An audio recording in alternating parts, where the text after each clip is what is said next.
Alright, welcome back to the channel. Today we're going to carry on looking at this build of IP Engineering Shelley Tram locomotive kit, which I'm going to build as Toby the Tram Engine from Thomas & Friends. Apologies that it's a bit difficult to see what I'm talking about in this video. We're in a new year. I will try and sort this for other upcoming videos this year, but I'm having a bit of a problem because this is so big. So I usually have the camera attached to a pole part of the tripod that's bolted to my desk using the hide mount, and that's fine for the models I usually work on, which are kind of small and I can hold, I can move around, I can show you under the camera. But this thing is huge. It's the biggest thing by far I have ever built, and I can't get the camera high enough up away from the desk to get any more space. I mean, this is almost the whole of my modelling mat in view anyway. It's an A3 modelling mat, and you can see not quite but almost all of it. So yeah, I will, if I'm going to work on any more, well, I'm going to carry on working on this obviously, but if I don't do any more large scale builds, I'll try and figure out a different way of mounting the camera and showing you what's going on, because I'm aware it's going to be a bit difficult. At some points during the video, what I might do is put up some photos taken from different angles so you can see exactly what I'm talking about. But anyway, we've got as far as putting together all the side panels I built to build the actual body of this thing. So you can see, if you look down on it from the top, we have the two end panels, two side panels, two inner ends, and then there's some extra bracing being added. So there's this bar across the top that braces the two inner ends together, holds them nice and tight.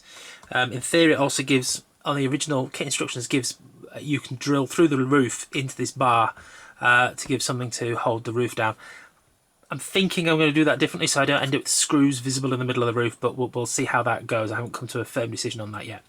And then there's some other bracing here. I didn't actually realise, when I said I was going to leave the roof removable in one of the earlier build videos, I did say I might have to brace these outer walls somehow if the roof wasn't permanently fixed. Turns out that's already in the instructions. You essentially add extra bits of bracing on all of these four corners so that the top of this wall is held nicely against the inner wall by these pieces, basically the top of the doorway.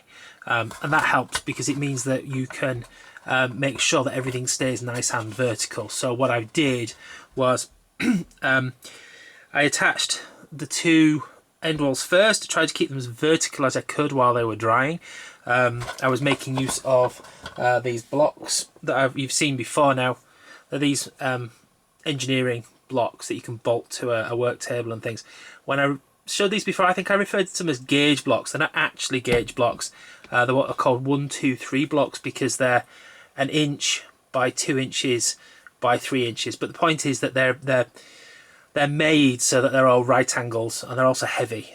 So you can easily use them for helping hold pieces in place at nice right angles to each other while glue dries.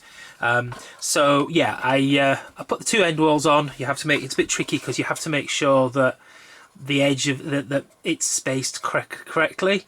So it's the front of this strip here is flush with this, and then the buffer beam is further out. So that's a bit tricky just to get everything positioned. But then once that were in place, the side panels go on, and if you remember, there are lines drawn down the side and across the bottom that we found earlier on. So they all go in nicely, and then you glue the final inner end walls on, and again you can easily use the 1, 2, 3 blocks to hold these nice and vertical and in position while all the glue dries. There was also some apologies, some masking tape used to kind of hold everything nice and tight and square as I glued it. And then to try and make sure that these walls were as vertical as possible, what I did was I cut these pieces, measured so that they fit perfectly at the bottom of the doorway, and that way when I put them in at the top and pulled tight against them while the glue dried, the hope is that that gap at the top is the same as the bottom, which should mean that these walls are parallel. Seems to have worked. Everything looks reasonably nice and straightforward, and as I say, it's a bit difficult to see, but because I say with the angles and not enough space under the camera, but it's all looking quite nice now. You've got a nice end on view, doorways look okay. I think, as we talked about last time, the gap here is probably okay. What I could do is just is file some of the ends of these wires down, actually, rather than necessarily trying to drill the holes, especially because now getting the drill in here would be impossible. So if I do want to move them in, I'll have to file the ends of the wires, but that's okay. We'll get to that. As I say, I've left them in place for now. I will mark each and every one of these before I take them out to paint them, so I know which ones they go back in, so I don't risk splitting the woodwork. Now it's all glued together. So yeah, so I'm really happy with this. It's come together nicely. It's, as I say, huge. I can't quite get over how big this thing is. As I say, I mean, I knew it was going to be big, but it's by far the biggest thing I've ever had on the workbench. It really is ginormous in comparison to the models I usually make anyway. I mean, I have somewhere, see if I can show one. Yeah, so here we go. Here's one of the test prints for the G-Scale Simplex I worked on previously. I will put a link to the G-Scale Simplex video here, but there's the G-Scale Simplex model. Yeah, the difference in scale is just ridiculous. So that's 4mm to the foot, and this is 16mm to the foot. There is no comparison. It's just like modelling in two completely different worlds. This thing is, you know, tiny, and when you hold it in your hands, it's really small. I mean, the whole point was that this was a ridiculously small model anyway, but this isn't a large prototype. It's just a very large model. But that's what it is. Anyway, so yeah, everything comes together nicely. So I think, I mean, next in the instruction at least is to work on the roof. They provide, if I move the actual model out of the way for a second, the kit provides a nicely formed piece of aluminium. It's already rolled, and it's already rolled so that it's roughly the right, well, it is the right circumference. As I said, this is going to be tricky to see on the video, on the camera, but you can see it fits. As I say, I'll stick a photo up so you can see this a bit better. It fits nicely to the curve of the top of the walls.